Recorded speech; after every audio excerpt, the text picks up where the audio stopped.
Good evening, everyone. In the news this week, China's Falcon clone crashes and burns. What is that going to mean for the industry? PitchBook came out with a quarterly report that's saying private equity fundraising is starting on the uptick again after a big drop last year and beyond. Does NASA's cancellation of Viper mean the loss of their leadership in lunar exploration? And that and a whole lot more coming up. From the news desk at the Center for Space Commerce and Finance, I'm Thomas Andrew Olson, and this is The Unknown Quantity. So welcome, everyone. If you're new here, I'd like to give you a few words of introduction. So what is what we call the Center all about? We're about doing the business of space. We champion and strengthen emerging space startups, space scalable SMEs, space adjacent enterprises worldwide through advisory, access, and advocacy across the funding spectrum. Our programs fortify business plans and investor readiness for founding teams at varying levels of development. And that's our mission in life. Since 2007, we've hosted space investment summits throughout the US, and we even hosted one in Luxembourg. Since 2009, we've operated the longest continuously running space startup business pitch event, the New Space Business Plan Competition. We have helped 80 companies get introduced to the world and awarded over $400,000 in prize money to over 20 of them. Our latest initiative is Space Microgrants, where we award $1,000 to early stage startups each month, no strings attached, for whatever they need to do to get going forward. September is going to close soon, so click the link below to apply at spacemicrofund.com. Now, let me introduce my co-host this evening, Michael Lane, who's also a board member of the Center and CEO of Liftport.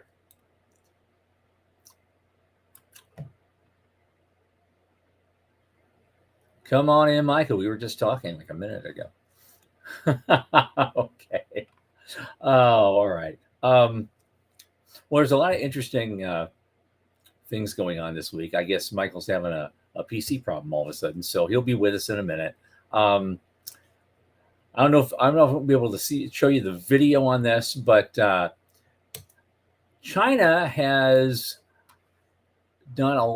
created a lot of private sector type companies that are basically out to clone SpaceX gear and a lot of other different types of private activities.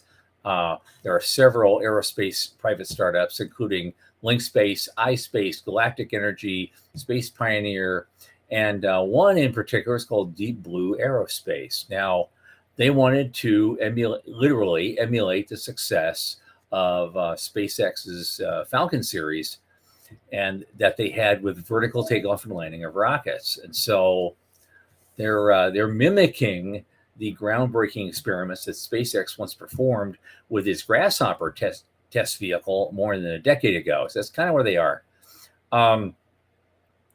So Deep Blue's Nebula 1 rocket only had a diameter of like 3 1/3 meters, about 11 feet, just slightly smaller than the Falcon 9, but that's the base they're starting from.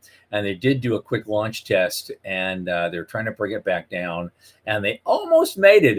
The thing looks hauntingly like a Falcon 9, interestingly, and the engines cut a little too soon, and the thing came down too hard, and it just kind of blew up on the pad. And it was actually a lovely image, interestingly, and they put it out there on X even to show everybody. Yeah, we're working on this. We're getting there. So they are committed to doing private sector commercial space stuff. They want to get into competition with SpaceX and other companies. And this shows, even though it was a failure the other day, it shows that they are committed to this process, and a lot of other companies besides. So watch out, they're coming. And actually, a couple weeks from now, we're going to be discussing that a whole lot more. How are we with Michael? We're not there yet. Okay. God, this is so funny because I was just talking to Michael literally before we started the show tonight, and everything was fine. I guess he was going to. I knew he's in Seattle area, so he's in Seattle area. His room is such that this big light was coming in from the sun because it's not going down yet. I'm in Central Florida, so it's pitch dark.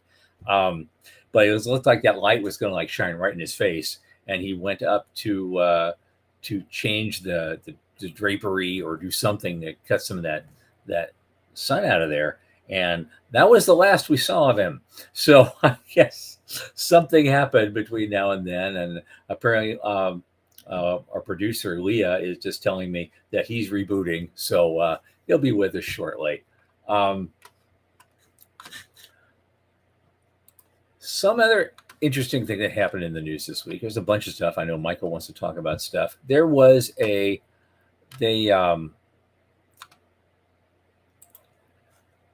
outfit, PitchBook, which is a big reporting firm for equity investments. They gather lots and lots of data, and they put out a quarterly report on fundraising activity. And what they're saying apparently is that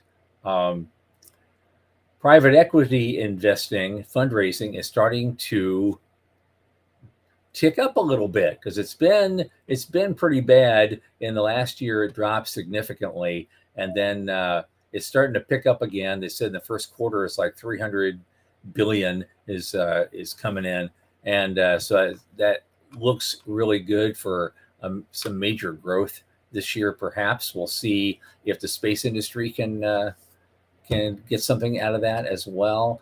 I want to go up here on something. They have a report you can download for free, which I did, so you don't have to. They showed this just kind of this thumbnail sketch year-over-year fundraising changes, and the only things that really rose the only sectors that really rose in fundraising so far this year has been private equity, real assets, and what they call secondary markets. Everything else was down. The fund of funds, which was a big deal once, that's down. Private debt is down. Real estate's down about 58%, actually. Venture capital's down about 33%. But private equity is up 14.9. Real assets like oil and land and agricultural things, that's up 290%. I don't know if everybody's preparing for the zombie apocalypse or what's going on, but there's a huge move to real assets, and then secondaries, which is subsidiaries of other markets and derivatives of other markets that are also doing well. You'll find a lot of investment going into that. About 97 billion is all, but compared to 610 for private equity so far this year. And so I wanted to, we have a link for that so we could share that. And so if you're interested in those kinds of things, you should take a look at that. I think it's really interesting. It may give us some hope for this year. Now I want to get into something I think is kind of three things that we're going to talk about in pretty serious way. And the first one I want to discuss is NASA's cancellation of Viper. Now, Viper was a big, major lunar exploration vehicle and a big project as a science rover, and it was going to go to the moon's south pole to explore for water ice. Now, 2 months ago, NASA canceled it. And that decision was made despite the fact that, crazily, the rover is fully built. It has completed final testing. Now, a lot of people, of course, especially professional lunar scientists and engineers, would maintain, if they were here, that the cancellation is a mistake. And they're saying that it's sending a wrong message. It's sending a message that NASA isn't really serious about sustainable space exploration through Artemis, their return to the moon program, and that apparently the United States is willing to let China and maybe other countries become the world leaders in lunar science, exploration, and resources. That's a big charge. Um, Now, while NASA will say in their press releases that, quote, the pillars of science, national posture, and inspiration form the foundation of the agency's exploration plans, the Viper cancellation undermines all of that. It signals to the lunar community that, which we're going to talk about here in a minute, as soon as Michael gets here, is that science somehow is not really important under Artemis. And it's allowing other countries to pick up the load and establish a different standard, perhaps, than many of us would like for how the moon is to be explored and exploited in one way or another.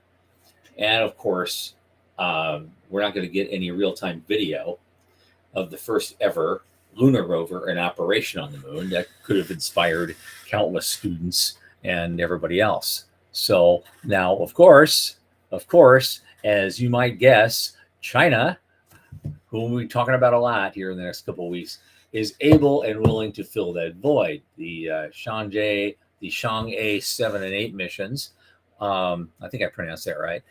They're planning on exploring the lunar South Pole for water ice in 2026 and 28. And this comes just after China returned the first ever samples from the far side of the moon. So the last time the U.S. returned a lunar sample was over 50 years ago. So, because China, they're very aggressive with what they want to do on the moon. They intend to build an international lunar research station on the moon, and the data from the missions over the next few years will be used to inform where to actually do that. So are they going to get the best real estate? Will they set the precedent for extracting and using lunar resources? Well, we just don't know enough about that yet. And it says here, Apollo 50 years ago proved that exploration can enable science. And Viper was intended to prove that the science could enable exploration. Yeah. So it was expected to deliver critical science results about lunar water ice and at the same time validating how future exploration missions could then live off the land, quote unquote, using local resources. And this is something we've studied about for 30 years is right. ISRU. Michael, you're here. I am so sorry. I don't know what happened with the world's internet, but I crashed just as I hit the on button. So I'm glad you were able to carry on. That was a little awkward, but this I think this is a kind of a big deal, right? So yeah. I want to just kind of scroll down to the bottom of this to talk about some of these people. I've known Dr. Neal and Dr. Metzger for probably 20 years and Neal for probably 8 or 9. I mean, we're not beer drinking buddies or anything like that, but these folks have been at the heart of lunar development for a really long time. So, I mean, they have real credentials in this field, and their opinions carry weight. So I think that that's something that we should be talking about too, is that this isn't just some rando folks that are making this claim. Like, these people are speaking for the community and saying this is kind of terrible.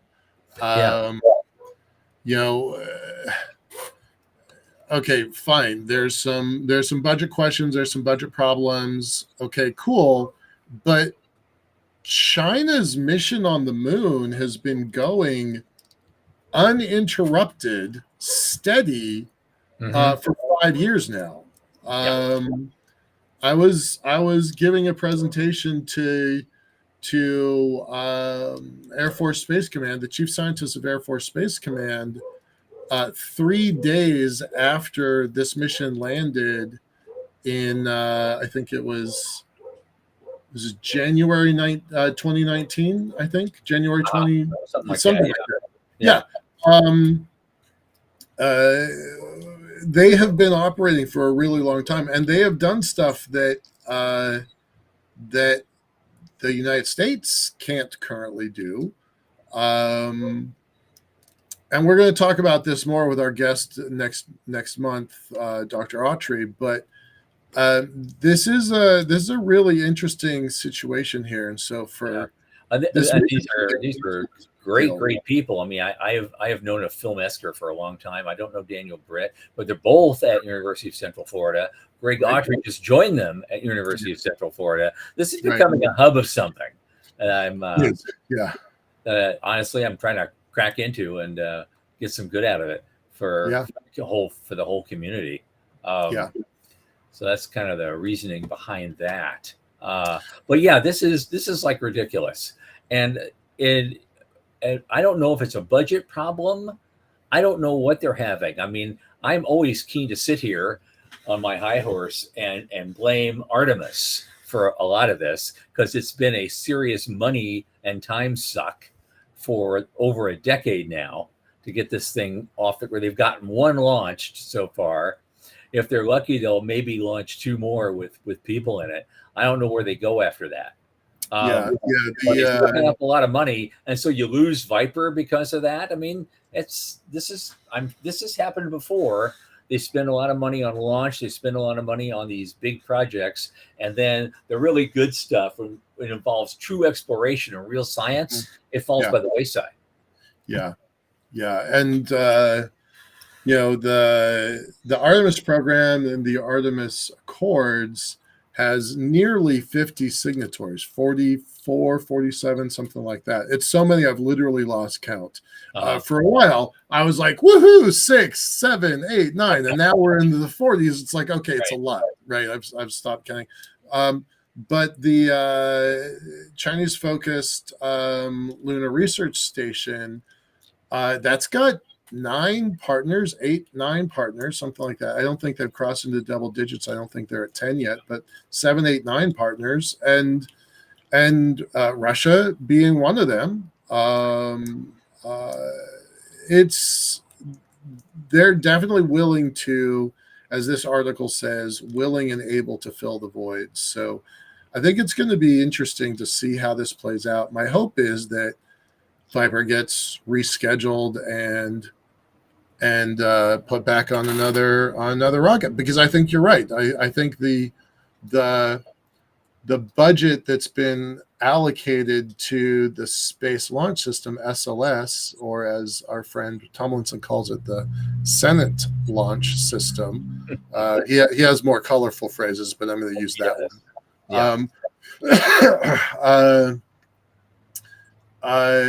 That there's been an awful lot of budget assigned to stuff that really has questionable value for exploration and development. So it's going to be interesting to see where this leads. But my hope is that this is an opinion piece. It's not a fact piece. But people I could throw out one of my own. I could ask the rhetorical question: can you have the Artemis Accords and not have Artemis? Yeah, really. I'm only half kidding.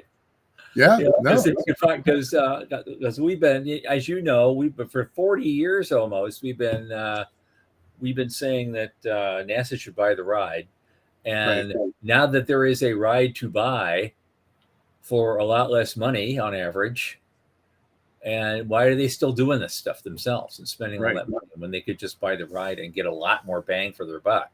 Yeah, the military sees this. Why doesn't NASA see this? Yeah, let's move on to some of our other topics. What do you want to talk about next? Okay, well, the next up was something that you were interested. The next two things are something that they're very dear to you, so I want you to take the lead on that. And the first one is an infographic from Bryce Tech. Oh yeah, since we're talking about the moon, let's go. This is cool. This is something that's actually happening, as opposed to the integrated space plan. That changes every year. This is real. Right here. So It's taking a moment to load. So I'll talk about Bryce for a moment. Bryce is a consultancy based out of Washington, D.C., but they also kind of stretch out into Europe, not so much in Asia that I'm aware of, but they focus on space. They focus, I think, exclusively on space. I think they're talking about looking at energy as well. Leah, do you think you can pull this up? Because I am having connectivity problems like I've never had before. Yeah, I don't want to lose you again, man. No, I don't want to lose me either. Let me. Because I did download that image. I don't know if I can. Yeah. Somehow. In the middle. I'm going to stop sharing here.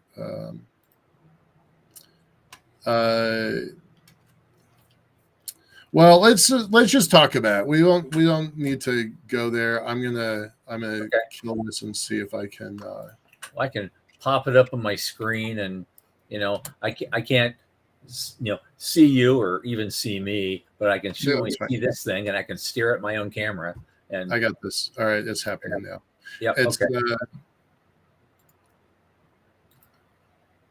So Bryce has been putting together a bunch of reports, and they've been at this for a long time. And since we are having troubles with connectivity, I'm going to make sure that I put this in the chat so y'all can follow along. But what they have done is they've done a scan of the kind of global ecosystem for the commercial sector of space, of the moon, commercial sector of the moon. And they've broken it into service companies, resource companies, and manufacturing companies. Yep. And it's really a who's who of who's doing what. It is. I'm looking at it right now. It's just amazing to see. A lot of people we know. Yeah. It's broken down into cargo and human transport, utilities, maintenance and servicing, lunar rovers, space suits. It really is quite a remarkable. And of course, there's companies that are going to be dominating it, like SpaceX. But then, we've known the folks at Orbit Fab for, before they were Orbit Fab. Long before they were Orbit Fab. Long before for a long time. Yeah. Redwire, Interloon. Interloon is Rob Meyer's company.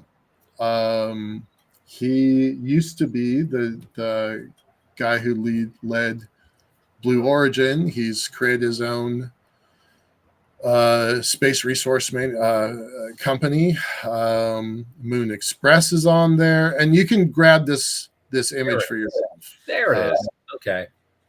Yeah.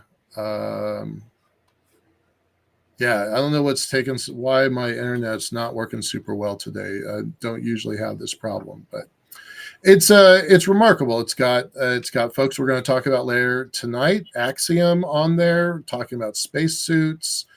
Redwire. Last episode 2 weeks ago, we talked about many of the SPAC companies. Yep. They're in here. Some of them are in here.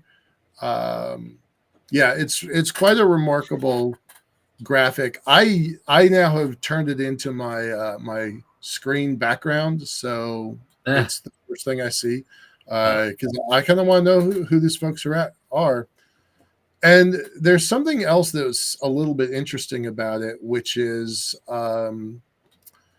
they have attempted to define cislunar space. And I know that sounds like we're really getting into the weeds of things, but that definition has been elusive for a while. We know Major Sean McLean came up with what I dubbed the McLean line, which is that area of space in which Earth is the dominant gravitational field, Right. and that includes the moon, and that includes all 5 Lagrange points. So it's a giant sphere, so much bigger than a geosynchronous sphere or a Leo meosphere. And by defining what this cislunar space environment is, that's an important thing. And it's Leah, if you could put the graphic up, if you got it, that would be terrific. It was just up a minute ago. Yeah, it's web page. There you go. There it's back. There we go. Thanks, Leah. Leah. So now finally we can kind of see this thing. I encourage you. I put the link in the chat. I encourage you to go to Bryce. You got to quote pay for it by giving them your name and email address. But I find their reports to be very useful, so I'm happy to share that. So, what are your thoughts on this, Tom? Well, it reminds me of remember the integrated space plan? Mm-hmm. Yeah, they were trying to plan out everything in rigid uniformity for the next 100 years or something. Yeah. And it's like, and every couple of years they have to put out a new version because events keep getting ahead of them. Things are happening a little faster than they thought they would. It's all changing. It's all just changing. And now I see this thing and like, this is really it. This is not some mad, wild ass guess, which is always kind of cool intellectual exercise. But you see, no, this is the real thing. This is really happening. Yeah. And I love that image on the left about, all the orbital spaces and where you might go in cislunar space. But, notice they divided Leo almost in half. It's like, okay, we got, Leo that can go way out here, but we also have like really close Leo. Right. Really low Earth orbit. Low. They divided, I guess, I don't know why they divided that kind of in two. Maybe it's a part of, the lower part's getting really crowded. So we had to, separate that from the rest of it.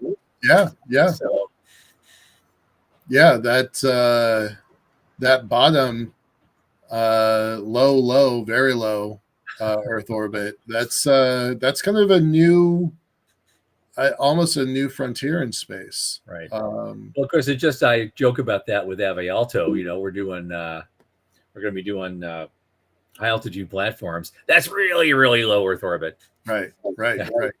65,000 feet, 80,000 feet. Yeah.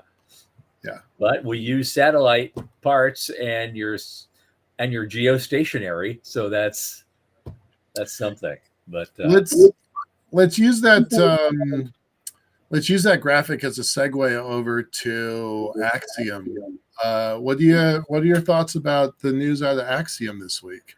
Well, there's been a lot of screaming in certain quarters that I'm not going to quote because of that, because the people I'm talking to are saying Axiom had a chance not to have those financial challenges, and they turned their back on it, and they basically sold a flight.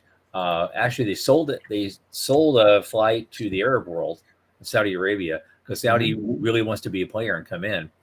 And not knowing much about how their market works, it was suggested that since they really, really wanted to get in there and didn't have a craft of their own, they would probably pay a whole lot more for a seat than they've been charging to date. And they probably would have paid it without even batting an eye. They're spending $1 billion, trying to entice Tiger Woods to come over there and endorse one of their golf courses. You can't make this stuff up. Right. And so would they pay $250 million for a seat? Maybe. Yeah, they probably would without batting an eye. Right. And those guys wouldn't be now talking about, well, we got to change our business model because we have a cash flow struggle. It was completely unnecessary. And that's my opinion, and I'm sticking to it. I'm a big fan of all things space stations. I've been tracking space stations now for the last several years. In 2021, 2022, we hosted a series of conferences, digital conferences on space stations, and we came up with 14 space stations. And that's crazy because 3 more have been announced since then. Mhm. Now, I didn't have a lot of confidence in some of them. Some of them were governmental, right? So, ISS and China's Heavenly Palace operational space stations. Last week we had 19 people in the sky. That's amazing. I'm so excited about that. You had a record there. One because of Polaris Dawn and their 4 people. We weren't supposed to have as many people on the International Space Station as we did. That's a whole nother problem that we discussed 2 weeks ago on this show when we were talking about Boeing Starliner problems. Yep. But the fact is, space stations are the next cool thing, right? We've mastered launch at some level with hundreds of potential launch companies and a launch that's happening about every 2 or 3 days somewhere in the world. Mm-hmm. We've mastered launch. We've mastered satellites with 8,000, almost 9,000 satellites in the sky. So the next thing to master is space stations. So along comes Axiom, this darling with a lot of NASA people behind it. Yeah. That's how they got a lot of funding originally.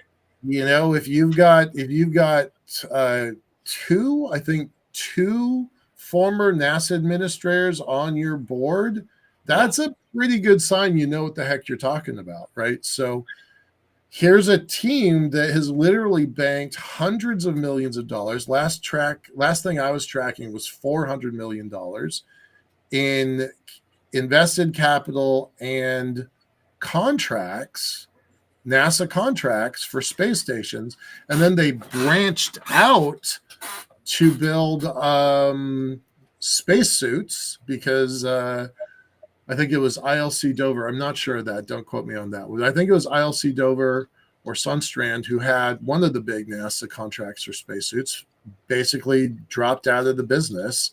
Mm-hmm.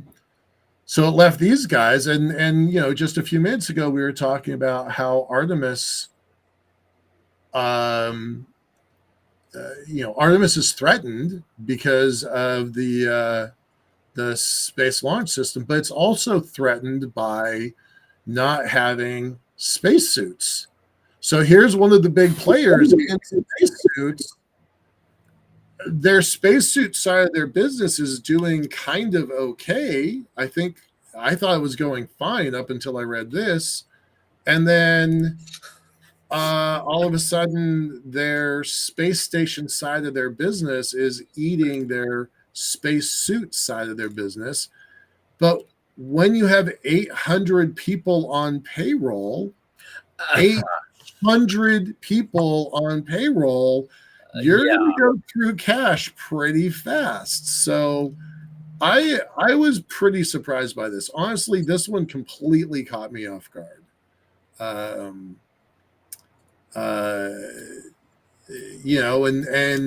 talking about competition, you've got 2 government groups, the ISS and the Heavenly Palace, plus you've got those 2 groups have stuff on the drawing board. They have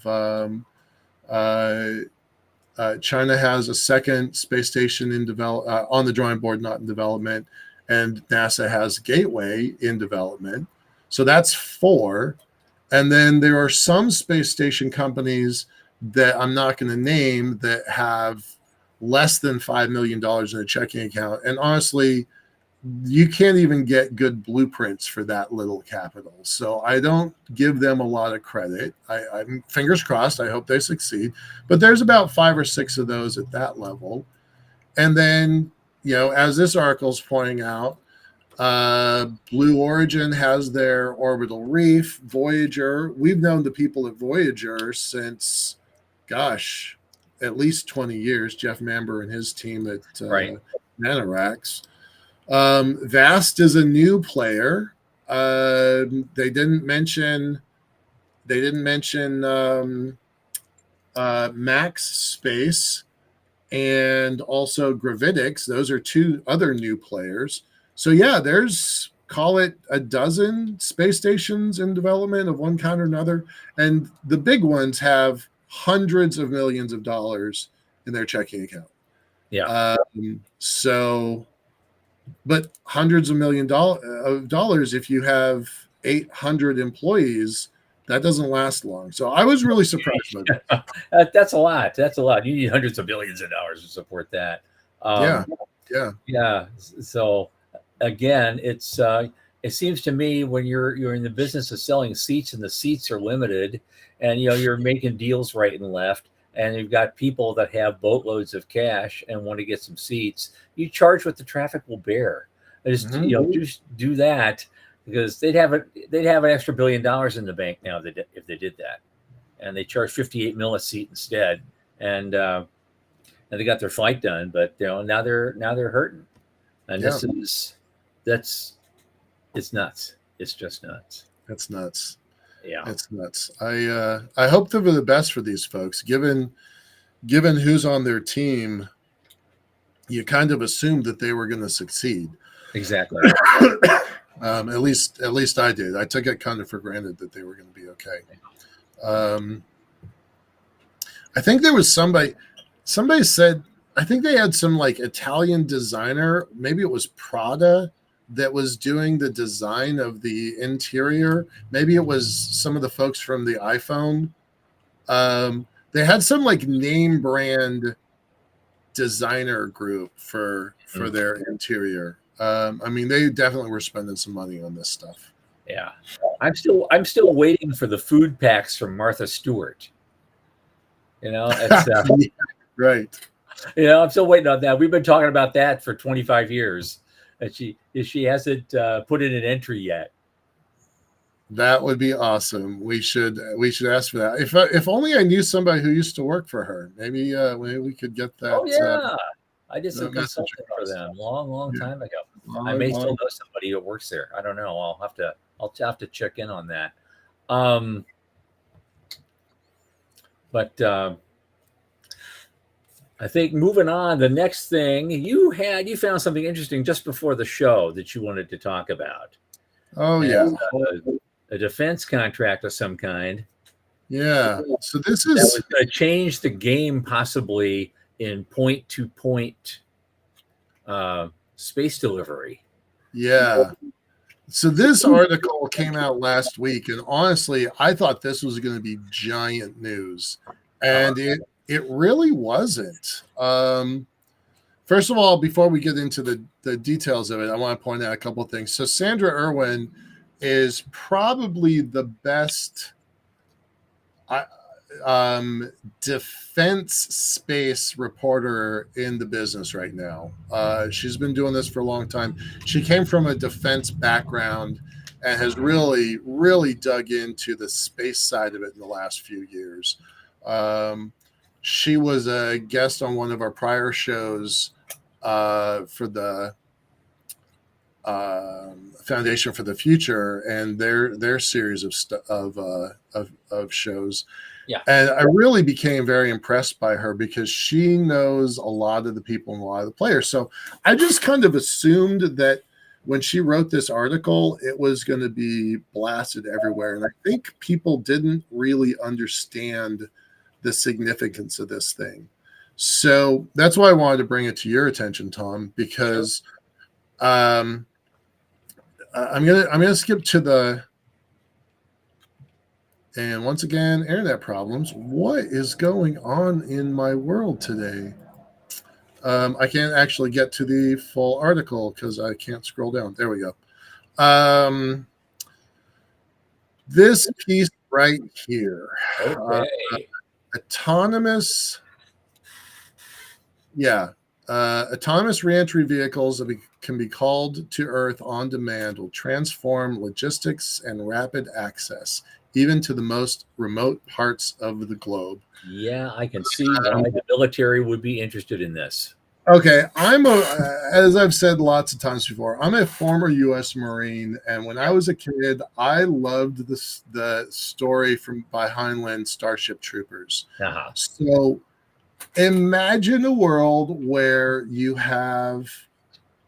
this is all cargo. I just want to make sure everybody's clear. This is precise delivery of critical cargo.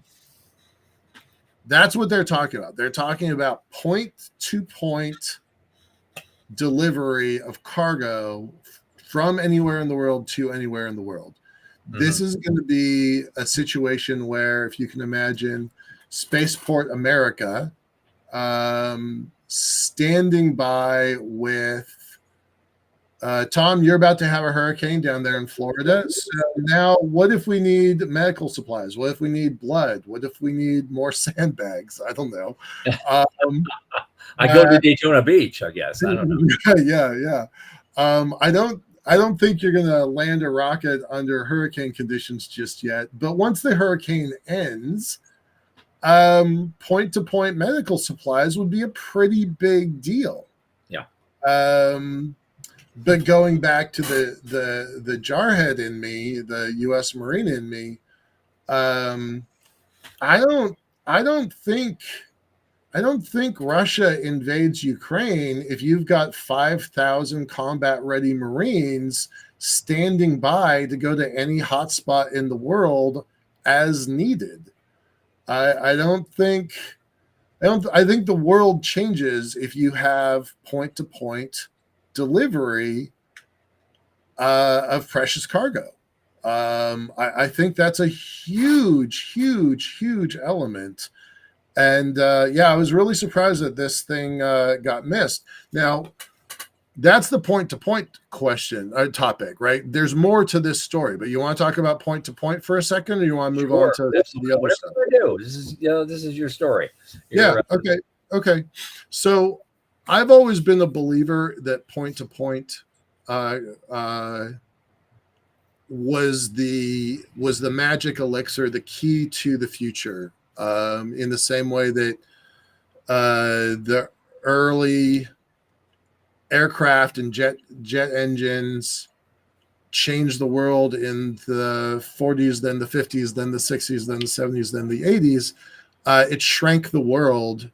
I don't think anything shrinks the world more than 45 minutes to get from Los Angeles to Tokyo,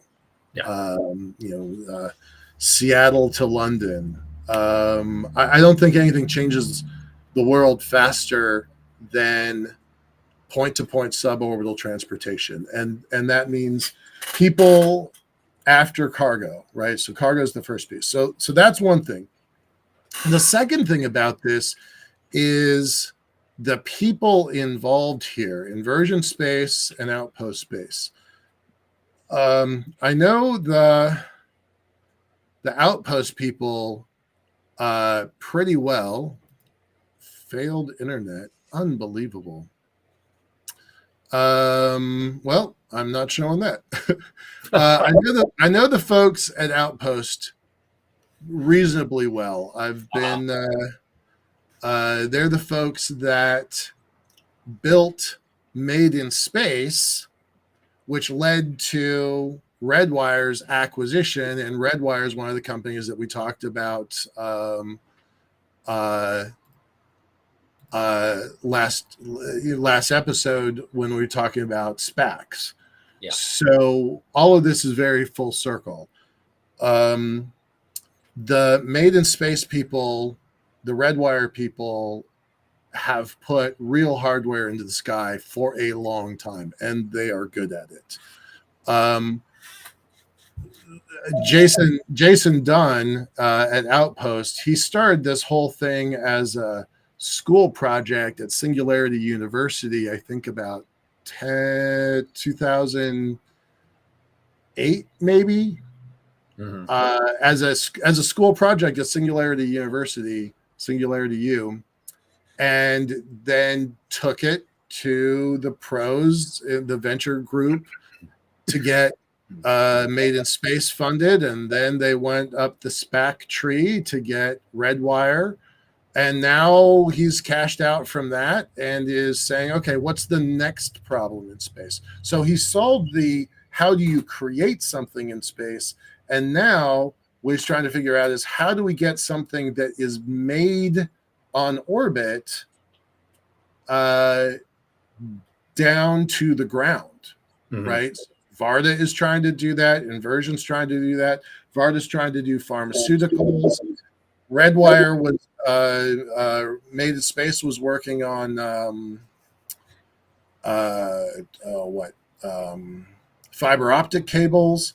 So all of these companies are saying, hey, getting stuff back down to the ground is actually its own technology problem. So that's what they're aiming to do. And then the last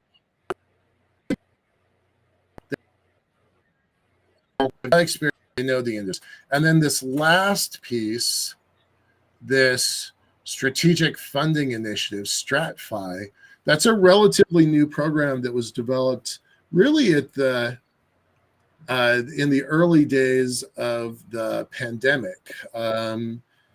Its origin story was part of the space industrial base meetings that they host each year, looking at like what is the near future and how do we deal with it. And the Space Industrial Board meetings reports really were originally talking about supply chain problems, and then they expanded. And so one of the things that came out of that was, how does the government signal to private industry that this is a technology that the government wants to get developed, right? And so sometimes they talk about anchor tenancies in real estate where you have a Walmart or a McDonald's, and then you build other businesses around it. Well, and sometimes NASA is considered an anchor tenant at the International Space Station.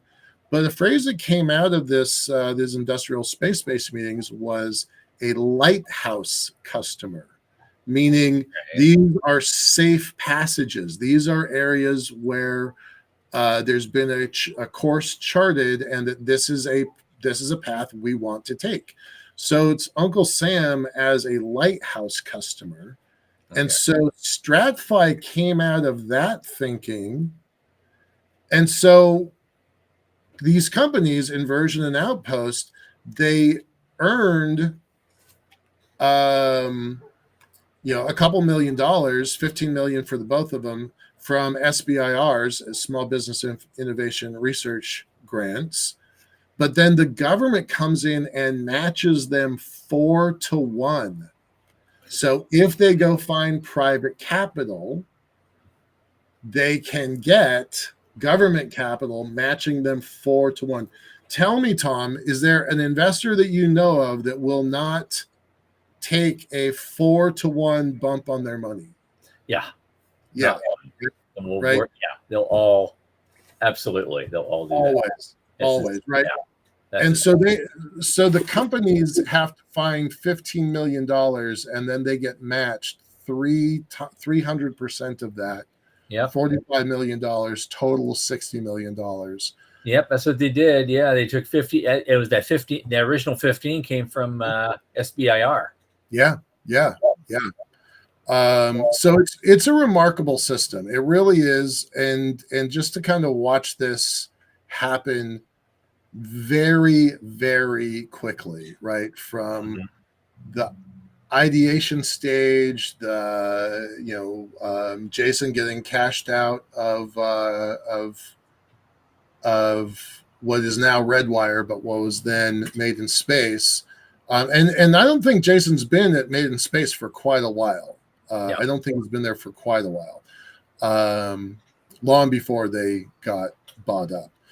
But yeah, just this little layer after layer after layer after layer all of these little pieces coming together to make a really big impact. So smart people getting good capitalization to solve a known problem that I think point-to-point suborbital is going to be a global game changer. So I feel like I'm a little bit on a soapbox on this one, but I'm really excited about it. Maybe, but but the good news is, I mean, we have a whole bunch of stuff that we're probably not going to have time to talk about now because we got like 9 minutes. So good for us. I was worried earlier. We were collecting all these stories. I thought, is this going to be able to fill this hour? Are you kidding? We haven't talked about half of them. I'm thinking about finishing it up just because it's kind of interesting. This came out in the Space Review yesterday. Jeff Faust, story, and it's about, and it really kind of surprised me. My eyebrows go up a little bit because it's about launch companies that are now struggling with FAA licensing issues. Oh, right, yeah, which triggered me a little bit because I remember, in 2005, space advocacy groups like the ones we've been in actually helped write the enabling legislation to make AST happen. And AST is a subset of FAA that specifically is a regulatory body that will provide launch licenses to new types of service providers. And they've been doing it very well for a long time. But I got to be honest with you, when we started this, I mean, regulatory capture was built into the source code. We knew that was going to happen. And years ago, the first time we ran it was George Neal, that I caught him in his cups at a DLR party at IAC in 2016 in Guadalajara. And I asked him about that. Yes, we were regulatory captured. I'm proud. I was proud to be captured. It was, because it was pretty easy to go through the process. Yeah. But since then, what I didn't understand from this article is that apparently a whole new set of new regulations have replaced a lot of the old ones and came into play in early 2021. And at the time, the FAA was claiming, well, this is going to streamline the process.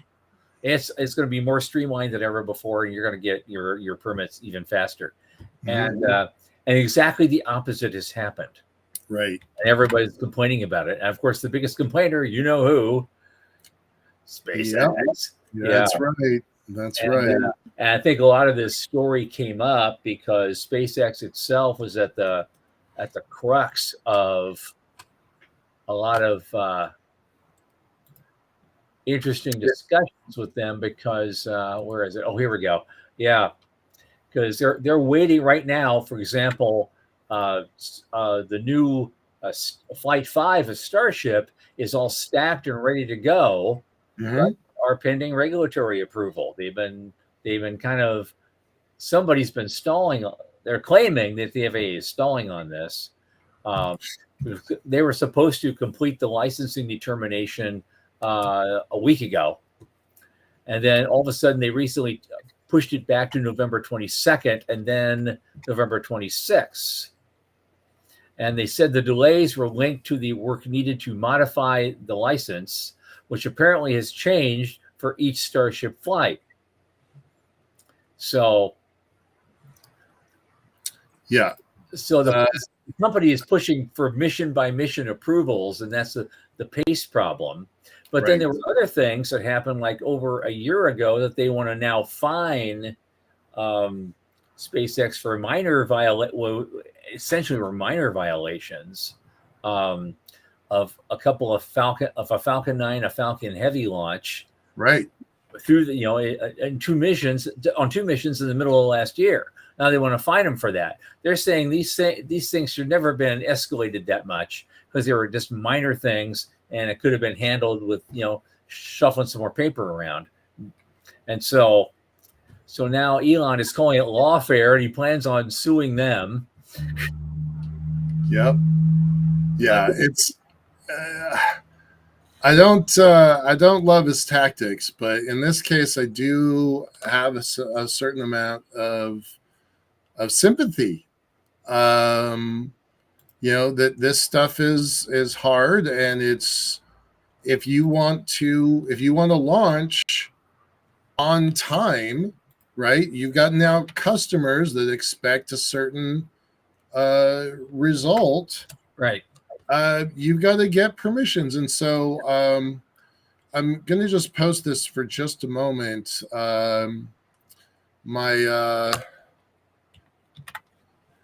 But it's a funny thing when even the lawyers are complaining. Right. There's this outfit called KMA Zuckert LLC. They're a space law practice group, and one of these committee hearings, the chair of the group said, "We have a licensing regime with a lack of certainty, a lack of transparency, and significant delays." Jesus. And so that's where a lot of this comes from. And so and these new rules are called, they're all collected under something they now call Part 450, the new launch licensing regulations. Right. Yep. And everyone's trying to, figure out how to work with that, and they're all having a problem. And and they're afraid. Like one guy, one of the reps from Texas said he feared at this rate the Chinese, Communist Party will launch taikonauts to the moon while U.S. industry remains tethered to Earth with, a bunch of red tape. Now he's probably, he's speaking for his base, obviously, but there's, there almost no one was defending the current licensing process. No, it's crazy. This guy Tom Murata, fun fact, in 2005, I think, Tom worked for me. And fast forward, I eventually helped him get a job at the FAA in the licensing department at the FAA. And he has since left the FAA and become the CEO of the spaceport company, which, by the way, will benefit from point-to-point suborbital, I think. Sure. But here's this quote: regardless of of what you think about SpaceX or the politics, the speed of decision-making needs to be faster. If FAA is going to make a decision, whether it's positive or negative for a launch operator, that operator needs the decision sooner, right? That is the pace of industry. And government doesn't historically operate at the pace of industry. So, right. Yeah, I think Tom said it well. Tom said it well. Like, regardless of what you think about Musk or SpaceX or the company or the politics or any of that, this is an industry and it needs to have certainty. So, yeah, it's crazy. All right, sir, I'm going to bail out of here. Thank you so much. Feel free to close us out here.